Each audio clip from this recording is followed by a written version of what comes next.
My daughter, Elena, married into what she thought was a better family. Her husband, Alex, came from money, old money mixed with new flashy wealth. His parents, Lydia and Victor Harrington, were the kind of people who name-dropped celebrities, posted pictures of their yacht in the Mediterranean every summer, and made sure everyone knew they flew first class everywhere. Designer handbags, custom suits, overseas vacations 3 times a year, that was their life. They looked down on me from the very beginning. I drove a 20-year-old pickup truck with rust on the sides, lived in a modest 3-bedroom house on the edge of town, and told everyone I was just a simple mechanic who owned a small garage. That's what Elena believed too. She grew up thinking her dad was just an ordinary working man who fixed cars for a living. What nobody knew, not even my own daughter, was that I was the silent majority owner of the largest auto repair and service chain in the entire state. 47 locations, over 800 employees, and after taxes, I cleared more than $50,000 every single month. My net worth? Well into 8 figures. I grew up dirt poor, single mom, food stamps, hand-me-down clothes, and I made a promise to myself. If I ever made it, I'd never let money change me, and I'd never let it spoil my kids. I wanted Atlanta to value hard work, integrity, and humility, not inherit a silver spoon.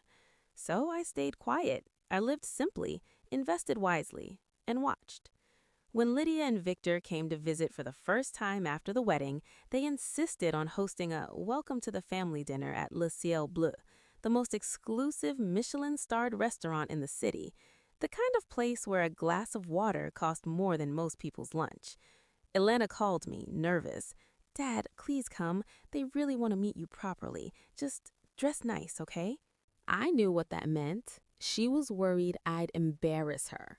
I showed up in my faded blue jeans, scuffed work boots, a plain gray t-shirt, and carried a cheap plastic grocery bag with a homemade apple pie inside, instead of some expensive gift.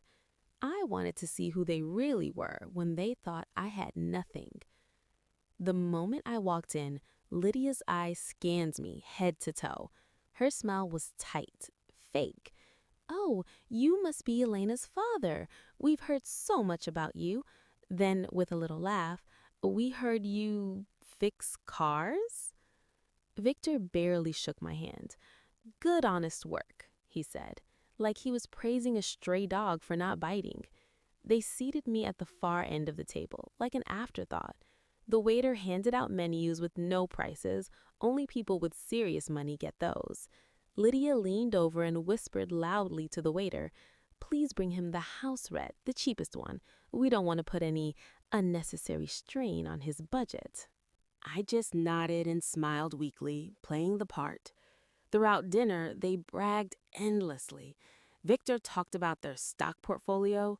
"We just closed a deal on a property in Aspen, 7 figures, cash." Lydia showed photos on her phone. "This was us in Monaco last month. The yacht is chartered, of course, but next year we're buying our own." Then came the subtle and not so subtle digs at me. Lydia sighed dramatically. "It must be so hard, Mr. Thompson, living on a mechanic's salary at your age, scraping by, worrying about bills. We completely understand. That's why we helped Alex and Elena with a down payment on their house. Family supports each other, you know?" Victor nodded. 20% down, nearly $180,000. But that's what parents do when they can. We make sure our children don't have to struggle. Elena stared at her plate, red-faced. Alex shifted uncomfortably. Then Lydia turned to me with fake sympathy. "And don't worry, we'll make sure Elena and Alex are always taken care of. You don't need to feel like you have to burden them financially. We've got it covered." That one hurt. Burden them? I was the one who paid for Elena's college tuition in full.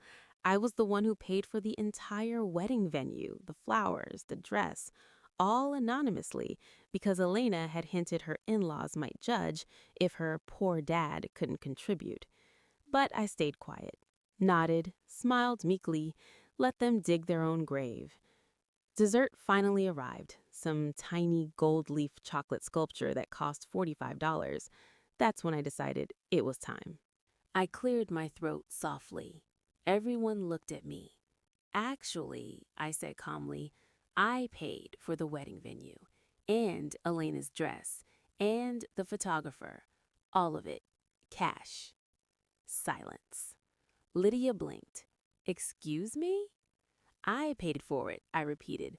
All $68,000 of it. I just didn't want to make anyone uncomfortable by announcing it. Victor chuckled nervously. That's very funny, Mr. Thompson. I pulled out my phone, opened my banking app, and turned the screen toward them, showed the transaction history, the venue payment, the designer dress boutique, all from my account. Elena went pale. Victor's mouth opened, but nothing came out. Then I continued. You see, I don't just fix cars. I own Harrington and Sons Auto Group. No relation to you, Victor, just a coincidence. 47 locations across the state, silent majority owner. We did $180 million in revenue last year. Elena whispered, Dad, what? I looked at her gently. I never told you because I didn't want you growing up entitled. I wanted you to build your own life. But yes, sweetheart, I've been very fortunate. Lydia stammered. Then why do you live in that little house, drive that old truck, dress like this? I smiled. Because real wealth doesn't need to announce itself. It's quiet, secure, free. Yours, Lydia, screams insecurity. Every photo, every brag, every dig at someone you think is beneath you, it all says, please notice me, please validate me. But true confidence, it doesn't need an audience. Victor tried to recover. Well, this is all very surprising, but... Then the waiter returned with the bill. $2,140. Victor confidently handed over his black card. The waiter swiped it, came back a minute later. I'm sorry, sir. Declined. Fraud alert, possibly due to recent international transactions. Victor turned red. Tried another card. Declined. Lydia whispered frantically, This is mortifying. I reached into my old leather wallet, the one I've had for 15 years, and pulled out my matte black Centurion card, the one with no limit. Handed it to the waiter. He returned in seconds. Thank you, Mr. Thompson. Everything is settled, and thank you for the generous tip. I stood up, looked at Lydia and Victor, and said quietly, Next time you meet someone, try judging them by their character, not their clothes or car. You might learn something, and you might not end up looking like fools in front of your own children. I turned to Elena. I love you, honey. I'm proud of you. Always have been. She had tears in her eyes. Dad, I'm so sorry. I never knew. It's okay, I said. Now you do. Alex stood up. Sir, we didn't know. I'm sorry for how my parents treated you. I nodded. Treat people with respect, son, rich or poor. That's the only thing that matters in the end. As I walked out into the cool night air, Elena ran after me and hugged me tightly.